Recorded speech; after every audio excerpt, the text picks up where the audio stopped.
हरे कृष्णा। हम श्रीमद् भगवद गीता के अध्याय 6 ध्यान योग इसके 10वें श्लोक को आज पढ़ रहे हैं और आज इस पर हमारा दूसरा दिवस है।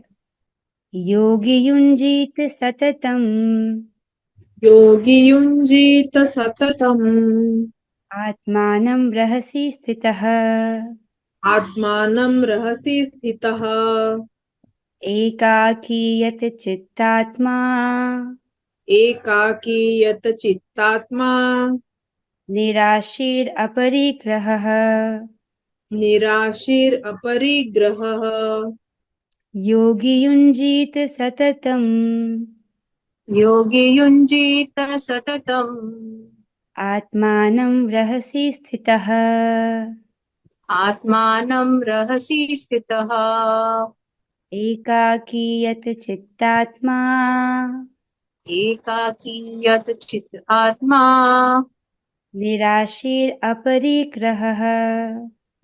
निराशीर अपरिग्रहः। बहुत सुंदर। संघामृत माता जी आप गाइए। योगी युञ्जीत सततम् योगी युञ्जेत सततम् आत्मानं रहसि स्थितः आत्मानं रहसि स्थितः एकाकी यत चित्तात्मा एकाकी यत चित्तात्मा निराशीर अपरिग्रहः।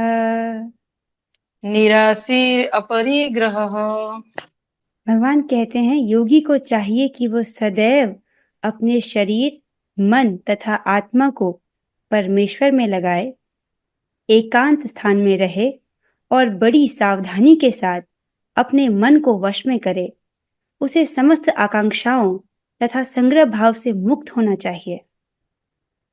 कल भी हम इस श्लोक को पढ़ रहे थे और आज हम तात्पर्य पढ़ेंगे जहां तक हमने कल पढ़ा था उससे आगे।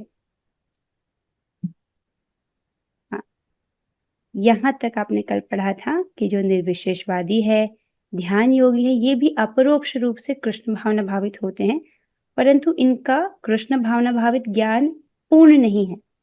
लेकिन एक कृष्ण भावना भावित व्यक्ति, वो जो प्रत्यक्ष कृष्ण भावना भावित है, वो सर्वोच्च योगी है। क्यों? क्योंकि ऐसा भक्त जानता है कि ब्रह्म तथा परमात्मा क्या है। यहाँ तक आपने कल पढ़ा, ठीक है। इससे आगे हमें आज यहाँ से पढ़ना है।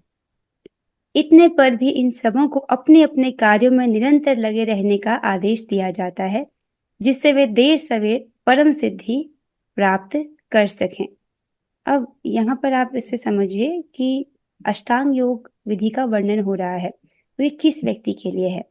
ये जो व्यक्ति है, इसने पहले निष्काम कर्म योग संपादित किया है, राइट? निष्काम कर्म योग को संपादित किया है और उसको करते हुए इसका चित्त जो है वो शुद्ध हो गया है, राइट? जब चित्त शुद्ध हो गया उसके बाद ही व्यक्ति अष्टांग योग की विधि को स्वीकार सकता है, और कलयुग में ये हमारे लिए संभव नहीं है। तो जब यहाँ पर अष्टांग योग की विधि का वर्णन किया जा रहा है तो हम उसको भक्ति में भी मैप करेंगे, राइट? ताकि देखिए कि भक्ति में भी ये जो चीजें हैं, भक्ति के द्वारा भी ये सब चीजें प्राप्त हो जाती हैं सहज रूप से। अब प्रभुपाद जी बता रहे हैं कि योगी का कर्तव्य क्या होता है। योगी का पहला कर्तव्य है कि वह कृष्ण पर अपना ध्यान सदैव एकाग्र रखे। उसे सदैव कृष्ण का चिंतन करना चाहिए और एक क्षण के लिए भी उन्हें नहीं भुलाना चाहिए। स्पष्ट है? योगी का पहला कर्तव्य क्या है? कृष्ण का स्मरण सदैव, और एक क्षण के लिए भी कृष्ण की विस्मृति ना हो। जो शुद्ध भक्त है, उन्हें यदि आप कहो कि हम आपको सब पूरे त्रिलोकी का सारा राज्य आपको दे दिया जाए, आप बस आधे क्षण के लिए कृष्ण को भूल जाएं, तो वो उसको स्वीकार नहीं करेंगे, क्योंकि भगवान के स्मरण में इतना अपार सुख है कि उसके समक्ष हर वस्तु तुच्छ है। परमेश्वर में मन की एकाग्रता ही समाधि कहलाती है। तो समाधि क्या होती है, इसको प्रभुपाद जी स्पष्ट कर रहे हैं।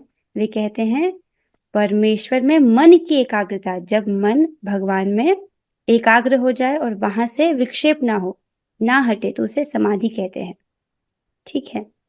अब इसे देखिए, तो परमेश्वर, आप इस चित्र को देख पा रहे हैं, राइट? एक अष्टांग योगी क्या करता है? वो ध्यान योग के माध्यम से हृदय में स्थित परमात्मा पर ध्यान लगाने का प्रयास करता है। राइट। तो इस प्रकार से जब मन उसका स्थिर हो जाता है, परमेश्वर में मन की एकाग्रता ही उसको समाधि कहते हैं। अब इस चीज को श्रीमद् भागवतम में भी इसका वर्णन आता है।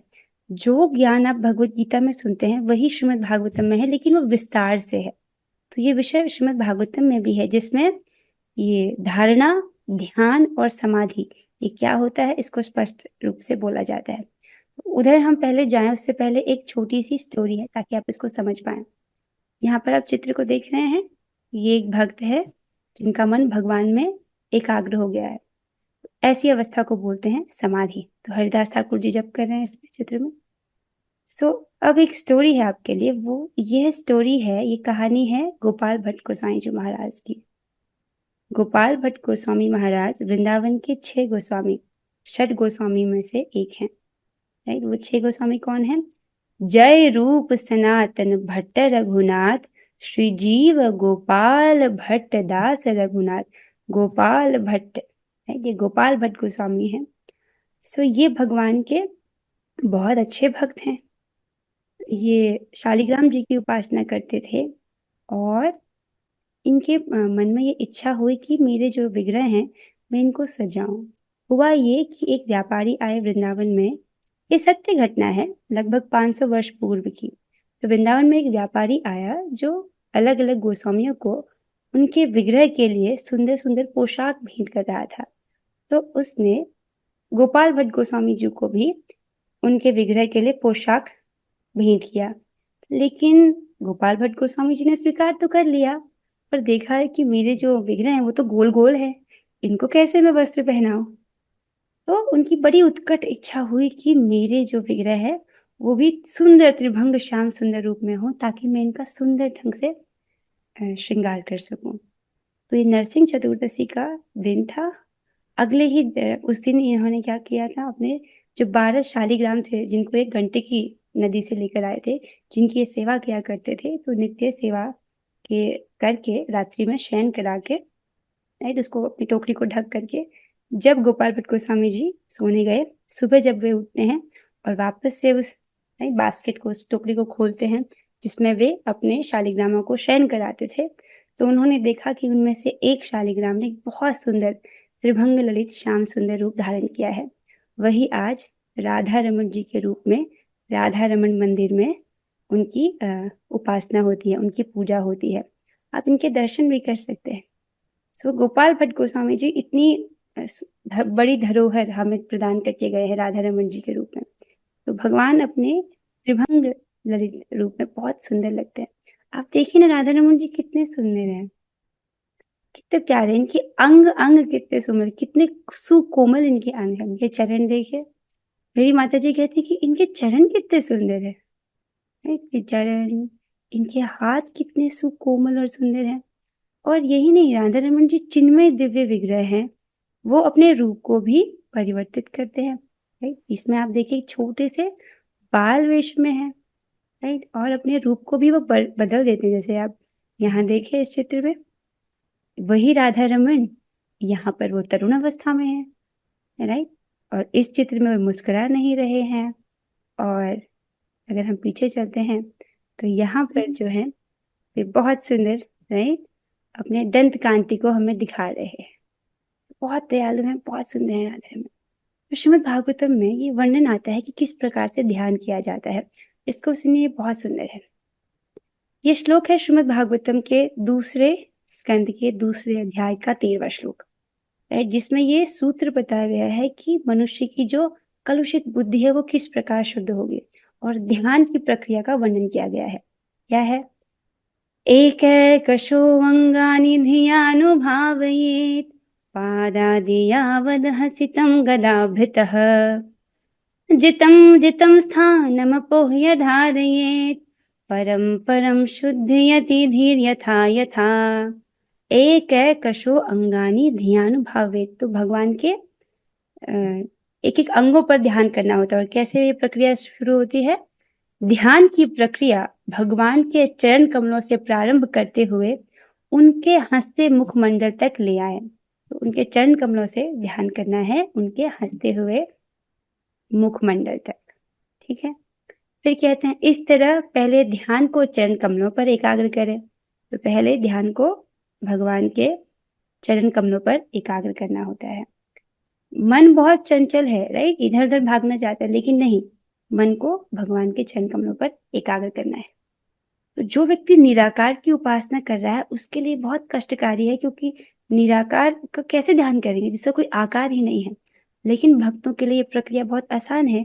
राधा रमन के चरण देखिए आपके समक्ष है, आप उन पर ध्यान कर सकते हैं, राइट। सो फिर पिंडलियों पर, राइट, फिर जांघों पर, और इस प्रकार से क्रमशः ध्यान को इस प्रकार क्रमशः ऊपर की ओर उठाया जाए। मन जितना ही एक एक अंग एक एक करके भगवान के विभिन्न अंगों पर स्थिर होगा, बुद्धि उतनी ही अधिक शुद्ध होगी। या दिख नहीं रहा पर नीचे लिखा हुआ है, बुद्धि उतनी ही अधिक शुद्ध होगी। आप समझ रहे हैं? तो ये ध्यान की प्रक्रिया का वर्णन किया गया है कि ध्यान किस प्रकार किया जाता है, राइट। राधा रमन के कोमल चरण, उनकी पिंडलियां, उनकी जंघा, इस प्रकार से ध्यान को क्रमशः ऊपर उठाया जाता है उनके सुंदर मुखारविंद तक, राइट। उनके कितने कोमल कोमल हाथ हैं, कितनी सुंदर उनकी मधुर मुस्कान है, और उनके कमल नयन देखिए।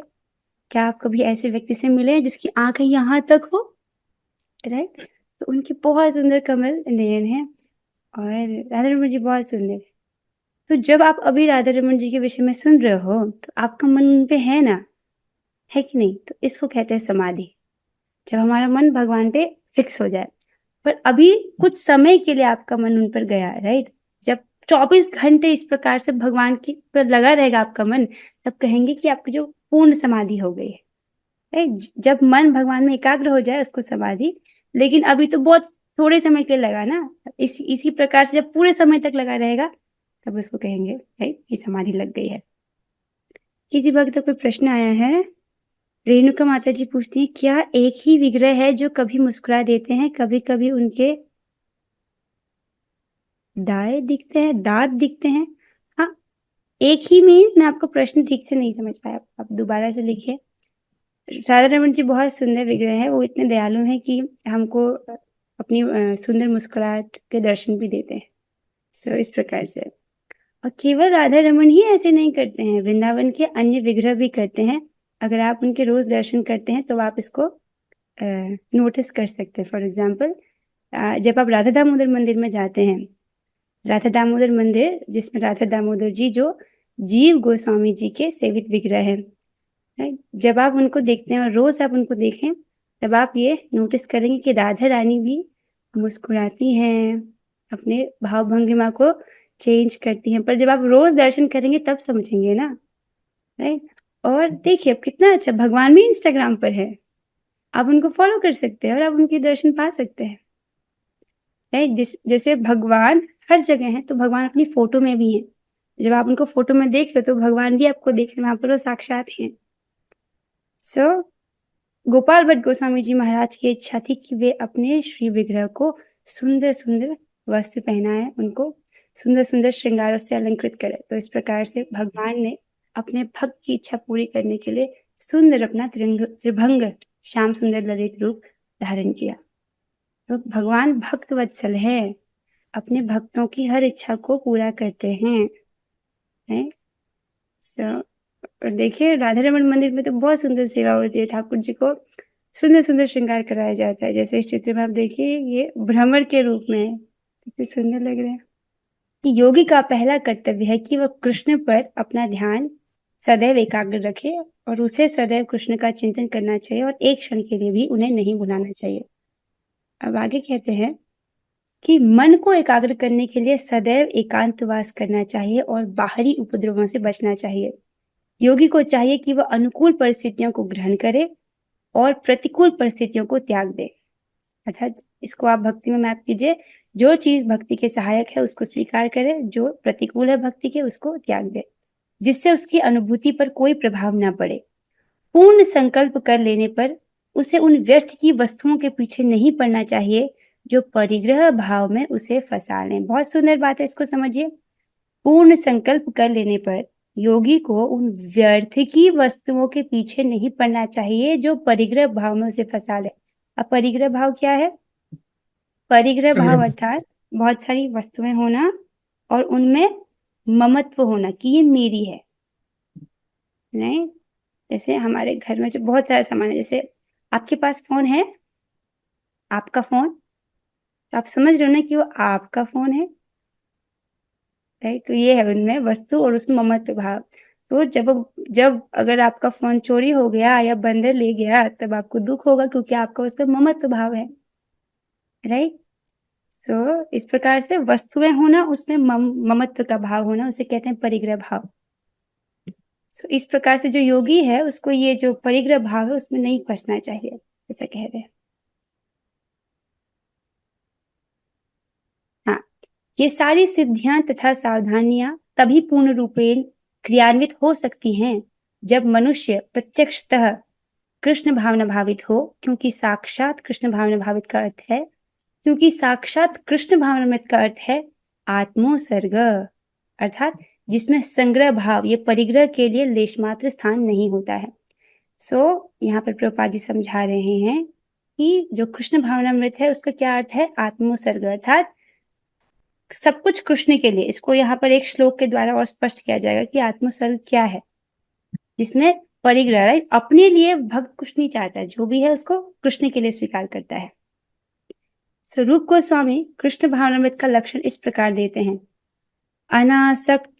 अनासक्त्य विषयान यथार्हम उपयुञ्जतः निर्बंध कृष्ण संबंधे युक्तम वैराग्यमुच्यते प्राप्य चिंकतया बुद्ध्या, नहीं, प्रापंचिकतया बुद्ध्या हरिसंबंधिन वस्तुनः मुमुक्षुभिः परित्यागो वैराग्यम फल्गु कथ्यते। हो सकता है कि मैं भी श्लोक में अटक जाऊं, मैं भी तो आप लोगों के साथ सीख रही हूँ। तो यहाँ पर क्या बोलते हैं, भक्ति रसामृत सिंधु से रूप गोस्वामी जी एक बहुत सुंदर श्लोक को कोट कर रहे हैं, जिसमें वे वर्णन करते हैं कि जब मनुष्य किसी वस्तु के प्रति आसक्त न रहते हुए कृष्ण से संबंधित हर वस्तु को स्वीकार कर लेता है, तभी वह परिग्रहत्व से ऊपर स्थित रहता है, राइट। कृष्ण से संबंधित हर वस्तु को स्वीकार कर लेता है, ठीक है। और दूसरी ओर जो व्यक्ति कृष्ण से संबंधित वस्तु को बिना जाने त्याग देता है, उसका वैराग्य पूर्ण नहीं होता। समझिए इसको, एक बार मैं फिर से पढ़ रही हूँ, आप ध्यान से सुनिएगा। जब मनुष्य किसी वस्तु के प्रति आसक्त न रहते हुए कृष्ण से संबंधित हर वस्तु को स्वीकार कर लेता है, तो वो मनुष्य क्या है, किसी वस्तु से आसक्त नहीं है, लेकिन जो चीज कृष्ण से संबंधित है उस वस्तु को वो स्वीकार करता है, तभी माना जाएगा कि तभी वह परिग्रहत्व से ऊपर स्थित रहता है, राइट। ये संग्रह भाव से, ये चीज मेरी है, इस भाव से वो ऊपर स्थित रहता है। लेकिन अब दूसरी ओर जो व्यक्ति कृष्ण से संबंधित वस्तु को बिना जाने त्याग देता है, उसका वैराग्य पूर्ण नहीं होता। तो किस व्यक्ति का वैराग्य पूर्ण नहीं है, जिसने सब कुछ ही त्याग दिया है, राइट, जिसने कथा भी त्याग दी है, राइट। ऐसे लोग होते हैं, इतने वैरागी होते हैं कि उन्होंने सब कुछ ही त्याग दिया, यहाँ तक कि कृष्ण के प्रति आसक्ति को भी त्याग दिया है। तो ऐसे जो लोग हैं उनका वैराग्य पूर्ण नहीं है। किसका वैराग्य पूर्ण है, जिसने कृष्ण से संबंधित हर वस्तु को स्वीकार किया है। तो अर्थात इसमें देखिए, जैसे आप कथा के प्रति आसक्त हो, अब आपको कथा सुननी है, तब आपको अपने फोन का भी ध्यान रखना पड़ेगा। हालांकि फोन एक भौतिक वस्तु है, फिर भी आपको उसका ध्यान रखना पड़ेगा कि नहीं, राइट। तो क्योंकि ये कृष्ण से संबंधित है, इसके माध्यम से आप कथा का श्रवण कर रहे हैं, तो उस वस्तु को आपको संभाल कर रखना है, ठीक है। तो ऐसे वैराग्य को बोला जा रहा है पूर्ण, अर्थात युक्त वैराग्य। युक्त वैराग्य मुच्यते, उसको युक्त वैराग्य कहा गया है, ठीक है। लेकिन जो सब कुछ ही त्याग देते हैं, यहाँ तक कि कृष्ण के प्रति आसक्ति को भी, जो कृष्ण से संबंधित वस्तु है उसको भी, ऐसा वैराग्य ऐसा फल्गु है, मतलब पूरा वैराग्य नहीं है उसका, ठीक है। स्पष्ट है ये। कृष्ण भावना भावित व्यक्ति भली भांति जानता रहता है कि प्रत्येक वस्तु कृष्ण की है, फलस्वरूप वह सभी प्रकार के परिग्रह भाव से मुक्त रहता है। ये बहुत सुंदर है, इसको हमने पहले भी पढ़ा है अध्याय 5 में। नित्य सन्यासी कौन व्यक्ति है, वो समझता है प्रत्येक वस्तु कृष्ण की है, इसलिए इसको कृष्ण की सेवा में ही लगाना चाहिए। इसलिए ममत्व तो है ही नहीं, मेरा है तो है ही नहीं, सब कुछ कृष्ण का है। इस प्रकार वह अपने लिए किसी वस्तु की लालसा नहीं करता। वह जानता है कि किस प्रकार कृष्ण भावनामृत के अनुरूप वस्तुओं को स्वीकार किया जाता है और कृष्ण भावनामृत के प्रतिकूल वस्तुओं का परित्याग कर दिया जाता है। वह सदैव भौतिक वस्तुओं से दूर रहता है क्योंकि वह दिव्य होता है और कृष्ण भावनामृत से रहित व्यक्तियों से किसी प्रकार का सरोकार न रखने के कारण सदा अकेला रहता है। अतः कृष्ण भावनामृत में रहने वाला व्यक्ति पूर्ण योगी होता है। बहुत सुंदर, इसको यहाँ पर देखिए, जैसे बोला गया था ना कि ऐसा जो योगी है वो एकांत स्थान में रहता है, राइट। निराशीर अपरिग्रह, जो निराशीर अर्थात एकांत स्थान में वो व्यक्ति रह रहा है, तो उसका क्या अर्थ है? प्रभुपाद जी इसको समझा रहे हैं कि ऐसे व्यक्तियों से किसी प्रकार का सरोकार नहीं रखता। कैसे? राइट, जो भक्ति के विरोधी हों, अभक्तों का वो संग नहीं करता है, राइट। हो सकता है कि एक ऐसे जगह पे उसको रहना पड़ रहा है जहाँ बहुत सारे अभक्त हैं। ऐसे भी भक्त हमारे साथ है जिनके परिवार में लोग बिल्कुल भक्ति नहीं करते, राइट। वहां पे रह के भी लेकिन उनका संग नहीं करना, राइट। ऐसे व्यक्तियों से दूर रहना, संग मतलब उनसे अधिक प्रभावित नहीं होना, ज्यादा उनसे चर्चा नहीं करना। इस प्रकार अगर आपको ऑफिस जाना पड़ता है या आपके कार्य क्षेत्र में आपको ऐसे लोगों से बात करनी पड़ती है जो अभक्त हैं, तो आप बस उतना ही रखिए जितना कार्य के लिए आवश्यक है, अधिक व्यवहार मत रखिए। ठीक है, ये सब कह रहे हैं। और क्या कह रहे थे? और हाँ, ये कृष्ण भावनामृत के प्रतिकूल वस्तुओं का परित्याग कर दिया जाए। इस लाइन की ओर ध्यान दिलाना चाहती हूँ आपका। यहाँ देखिए आप, भक्ति के विरोधी चीज में आता है अत्याहार।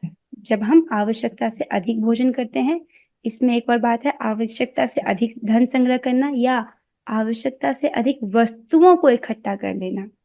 तो अपने घर में देखिए क्या बहुत सारा सामान पड़ा है, राइट। तो वो कभी कभी ऐसा होता है कि घर में बहुत सारा सामान भर जाता है, तो डीक्लटर करने की आवश्यकता होती है। जो अनावश्यक वस्तुएं हैं उन्हें घर से हटा दीजिए। ये सब आपका ध्यान खींचते हैं, राइट। एक तरह से आपकी एनर्जी को खींचते हैं, आपका ध्यान खींचते हैं, और जो कि अनावश्यक है तो उनको हटा देना चाहिए, राइट। मुझे भी प्रयास करना चाहिए और आपको भी, मैं हम सबके लिए बोल रही हूँ क्योंकि राइट ये डिक्लटर होना चाहिए। तो इसी को कह रहे हैं कि जो कृष्ण भावनामृत के प्रतिकूल है उसका त्याग। तो ये प्रतिकूल क्या है? अत्याहार।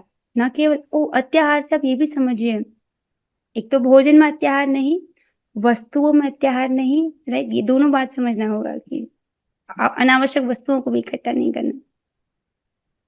ओके, आई होप ये स्पष्ट हुआ होगा आपको। इससे कुछ प्रश्न है तो पूछ सकते हैं, राइट। सो प्रभुपाद जी ने वर्णन किया कि एक जो तत्ववेद व्यक्ति होता है वो परम सत्य को ब्रह्म, परमात्मा और भगवान के रूप में जानता है। जो ध्यान योगी होते हैं, अष्टांग योगी होते हैं, वो भगवान के निराकार या परमात्मा वाले पहलू के प्रति आसक्त रहते हैं, ठीक है। लेकिन एक कृष्ण भावना भावित व्यक्ति इनसे भी अधिक श्रेष्ठ है। वो पूर्ण योगी होता है क्योंकि उसको परम सत्य विषयक जो उसका ज्ञान है वो पूर्ण है, वो सीधे भगवान से आसक्त है, राइट। और उसके बाद आपने सीखा कि कैसे जो व्यक्ति है वो पूर्ण योगी है, राइट, क्योंकि वो समझता है कि सब कुछ कृष्ण का है, इसलिए वो परिग्रह भाव से शून्य है। सो यहाँ पर स्टैंडर्ड बताया जा रहा है, हम सभी उस स्टैंडर्ड तक पहुंचना चाहते हैं, प्रयास कर रहे हैं एवरी सिंगल डे। हर दिन जब आप जप कर रहे हो तब आप और करीब पहुंच रहे हो कृष्ण के। सो इसके साथ ये श्लोक यहाँ पर समाप्त होता है। किसी का कुछ प्रश्न है तो अभी आप पूछ सकते हैं। माता जी हरे कृष्ण। राधा रमन जी विग्रह वो ही है ना जिसके दर्शन से गोविंद देव जी, गोपीनाथ देव जी और मदन मोहन जी के दर्शन एक साथ हो जाते हैं। यस प्रभु जी, आपने बहुत सुंदर आपने वर्णन किया। ये बात तो रह ही गई कि राधा रमन जी के विग्रह का दर्शन अगर आप करते हो तो आपको राधा गोविंद देव जी, राधा गोपीनाथ जी और राधा मदन मोहन जी के दर्शन हो जाते हैं। और इन तीनों विग्रहों के दर्शन क्यों आवश्यक होते हैं वैसे? क्योंकि ये संबंध, अभिधेय और प्रयोजन के अधिष्ठाता देव है, राइट। इसीलिए हमको इनके दर्शन करने चाहिए। लेकिन अगर आप राधा रमन जी का दर्शन करते हो तो ये तीनों का लाभ आपको प्राप्त हो जाता है। सो आइए अब हम 3 बार हरे कृष्ण महामंत्र करेंगे। अपने माइक ऑन कीजिए, हम सभी साथ में करेंगे। हरे कृष्णा कृष्ण कृष्णा हरे हरे, हरे राम राम राम राम हरे हरे। हरे कृष्णा कृष्ण कृष्णा हरे हरे, हरे राम राम राम हरे। हरे कृष्णा कृष्ण हरे कृष्णा हरे राम राम राम हरे श्रीमद् भगवद गीता की जय। श्रील प्रभुपाद की जय। ऑल ग्लोरी टू श्री गुरु गौरांगा। हरे कृष्णा। आप सही भक्तों के सहयोग के लिए बहुत बहुत धन्यवाद। Thank you so much. Hare Krishna.